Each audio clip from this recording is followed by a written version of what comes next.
Hello everyone and welcome to Social Psychology, Psychology 346, and today we're going to be talking about how to apply social psychological research to other domains of life. So social psychological research, as you can probably imagine at this point, can be applied to a whole variety of different areas of life. And today I want to focus on four. I want to talk about how it can be applied to understanding health, how it can be applied to business and finance decisions, how it can be applied to education, and how it can be applied to the justice system, how we use psychology in court of law. So first, let's start with health. A lot of the research in social psychology that focuses on health focuses on stress and also focuses on cortisol, which is basically known as the stress hormone. Cortisol increases, as does our stress. We found that ruminating over the same negative event over and over again tends to increase cortisol, which then increases stress, and stress can have serious implications for our health. We also find that social hierarchies or social structure can influence our health. For example, individuals who are lower in socioeconomic status, they tend to have poorer health. This is partially due to the fact that they can't get they don't have a lot of the resources that people higher in SES have. But it also is because people lower in SES experience more stress, and more stress leads to poorer health. We also found that individuals who are reminded of the fact that they might be lower in status than other people, that can also result in more stress and also is related to stress-related illnesses. So maybe individuals who are a subordinate to a superior officer or a superior at a workplace, they're constantly reminded that they are kind of lower on the totem pole. That leads to stress and can lead to negative implications for health. But we can use social psychological research to benefit us health-wise. We found that simply interacting with other people, having social connections, can buffer against many of the negative consequences that can arise from any number of psychological phenomena. And we have also found that just simply feeling like you have a sense of control over your life or an aspect of your life can also buffer against some of these negative instances. It can reduce stress. It can even lead to health benefits. So what about in business and finance? Well, there are several little interesting tidbits or phenomenon that we see in decision-making, especially within finances and business, that it's especially helpful to understand social psychology to understand those domains. A lot of the behavioral economic trends or models that were used focused on human beings as rational beings, as individuals, people who make rational decisions. And as we know, that's not always the case. So a lot of behavioral economic models have now accounted for human nature, have accounted for the fact that we as humans behave irrationally, and they're much more predictive of actual human behaviors. We also see that individuals tend to focus more on negatives than they do positives, or they tend to at least be impacted more by negatives than positives. And they tend to be more focused on losses than possible gains. So we often see people are loss aversive. So when gains are possible, people tend to avoid riskier options. They tend to be risk averse. But when losses are possible, it's possible that someone's going to incur a pretty big loss, especially financial or monetary loss. People then switch. They tend to behave more irrationally or choose riskier options. They tend to be risk seeking. And this is because losses hurt more than gains are beneficial.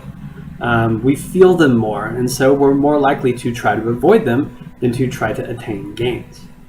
And for that reason, framing can also be extremely important in terms of decision options. So if a choice is framed as a cash discount as compared to a credit card surcharge, so if you think about all the gas stations that you pass, for diesel, you'll often see that it's framed as, well, you get a discount if you use cash, rather than what it actually is, which is if you use a credit card, you're going to get charged more because the credit card company is taking a piece of that. So people are more likely to not use credit cards if the cash is emphasized and the discount is emphasized, rather than a loss, a kind of a charge that you're going to incur. We also fall into what's known as the sunk cost fallacy. That is, once we have invested some time, energy, or money into an endeavor, and all of a sudden it makes sense to no longer follow through with that endeavor, we don't. We tend to want to continue with it, even though it's not really in our best interest to do so. So a great example of this is maybe you bought tickets for you and a friend to go see a concert. You're really excited to go with your friend to the concert, but then all of a sudden it falls through. You really don't want to go see the concert without this person, but because you've already spent the money on the tickets, even if it was only $2 or $3 for the tickets. I know, it's ludicrous. Tickets are way more expensive. But even if you spend a tiny bit of money, even if you're invested just a small amount, you still will follow through with going to the concert by yourself because you invested your money. So this is something we fall into quite often, and a lot of businesses try and take advantage of this. So pre-orders, putting down deposits for different products. If all of a sudden the product starts to maybe not perform as well as it should be, because you've already invested some kind of money into it in the first place, you're more likely to follow through and actually purchase that product. Also, we tend to treat money differently based on its origin. So we may be more likely to spend money if we win it as compared to if it's coming from our own wallet. We're going to be a little bit more reluctant to spend it, even though it's the same amount of money that we currently own. We still own $100 either way. The only difference is how we're interpreting how we have acquired that money. And this can be used often with like rebate cards versus giving people cash versus giving people, store credit. All these different types of refunds, for example, have different implications for psychology and how people are actually going to spend this money. And lastly, interestingly, you would probably think that the more choices you have to choose from, the more options you have to choose from, the more satisfied you are going to be with your decision afterwards. But that tends not to be the case. We tend to be paralyzed by choice if we have too many options to choose from. That often means that we have a difficult time coming to a decision in the first place. And that often means that once we've made the decision, we look back at all the other options that we could have chosen and I wonder what would have happened if I would have chose that. It could have been better. And so we tend to be actually less satisfied. What about the education system? Well, probably one of the most important theories relevant to educational system is that of theories of intelligence. So people can either have an entity theory of intelligence or an incremental theory. In entity theory, people believe that intelligence is innate, is unchangeable, and even if people work hard to try and become smarter, they can't really do much about it. They are who they are, and that's it. Incremental theorists, on the other hand, believe that yes, they are born with a certain level of intellect, but they can work hard and improve their intellect, or if they don't work hard, it can actually decline a little bit. And these two theories of intelligence are very different, especially in terms of how people approach education. And we tend to see that incremental theorists tend to have much better outcomes in terms of education and success down the road. Might seem obvious that if people think that hard work will help them succeed in life and help them improve their abilities, then they're going to work hard and they're going to do all they can to try and succeed in life. Whereas people, entity theorists, may not put forth that much effort, may not get hired by people because they're not putting forth that much effort. We do see some cultural differences in theories of intelligence. So, for example, East Asian countries tend to have more incremental views of intelligence, and by proxy tend to perform better in intelligence tests.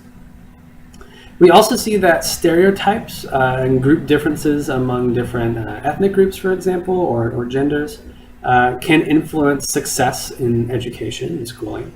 Minority group members tend to show poorer outcomes because maybe they hold or are aware of some of the negative stereotypes associated with them. So stereotypically, women perform worse on math exams than men. Stereotypically, African American students perform worse on intelligence tests than white American or European American students. And simply having knowledge of these stereotypes can lead to poor performance. But we can eliminate these decreases in performance simply by letting students know that they're in control over their own grades, that they hopefully make sure that they have an incremental theory of intelligence. Help them identify life goals that they can strive towards, and then help alleviate some of the social fears associated with these stereotypes. Just making sure they feel socially connected, which again, as we've mentioned, can eliminate a lot of the negative outcomes of many different psychological phenomena. In terms of learning, we see that observational learning is especially important, especially for younger children. Learning just simply by watching other people doing things, by interacting with people socially, watching them perform the skills that people learn throughout their childhood. We can see that children can also learn by watching videos and movies and other demonstrations. This is what's known as entertainment education. And learning through observation and through entertainment education can help students not only avoid risky behaviors, but help them pursue beneficial goals, especially if the people that they're watching, if the models are performing ideal and acceptable behaviors. If they imitate these behaviors, then they should succeed in these areas. And lastly, studying psychology can also help people in other domains in life. So the scientific method, understanding statistics and how they can be used and misused, can help people understand the world better, help people think critically about their surroundings, help them to be critical consumers of knowledge. So not just blindly watching the news, for example, or other talk shows, and just taking whatever they say at face value and accepting it. No, really thinking about what people are saying to you, really thinking about, all right, people are saying this, but let's take a look at this from a different angle, or what are they actually saying? And by becoming these kind of critical consumers of knowledge in media and in daily life, individuals tend to have fewer errors of judgment as a result. So what about the justice system? Well, there are many different aspects of social psychology that can be applied to what happens in a court of law. We've talked about a little bit how eyewitness testimony can be unreliable. So lawyers can use this information to convince witnesses that they are seeing what the lawyers want them to see. Confessions can be false, and jurors, because they're bad at detecting lies, because they're human, often have a difficult time detecting an honest confession from a false confession. Jury selection is especially important, and lawyers use a lot of the information that we know of social psychology to select jurors, trying to find individuals who are most likely to be influenced by a passionate speech by the lawyer, most likely to not deliberate on a minority position once the jurors have convened in their room. Again, we talked about this briefly in intergroup processes, but jury deliberation is also extremely important. Majority influence rules. People aren't typically going to try and question the status quo in these situations. So that's extremely important to know this going in. If you're a juror and you're familiar with groupthink, for example, you might be more willing to voice a dissenting opinion. Damages awarded can also be extremely influenced by many different factors, such as anchoring and adjustment, such as different heuristics that people can use. A lot of these damages awarded are extremely subjective, so exactly where the monetary value starts and ends can be influenced quite easily. Punishment is especially influenced by social psychological research. There are really two primary motivations for punishing an individual. That would be the just desserts punishment, avenging a crime, versus the deterrence punishment, trying to prevent future crimes. The just desserts motivation is primarily driven by feelings of anger, whereas deterrence is driven by feelings of sympathy for the individual being punished. So depending on the route the lawyer wants to take, if they want to initiate feelings of anger in the jury versus feelings of sympathy, if they're the prosecution or the defense, that can lead to very different styles of punishment given out by the jury. And lastly, similar to what we're talking about in education, stereotypes can also rear their ugly head. We tend to see that certain minority groups are targeted more within the police force, within the courtroom, African American, Latino American individuals especially. And these individuals have a higher likelihood of being investigated in the first place, have a higher likelihood of being convicted, and they also tend to receive stiffer punishments. So again, being aware that these stereotypes and subsequent prejudices and discrimination exist is important to understand, all right, What is it we're really doing here? Are we really interested in this person as a suspect, or is it just because these stereotypes might lead us to choose these people more likely compared to other people? So that's all I have for the time today. Thank you for your time and attention. I will see you next time. Bye-bye.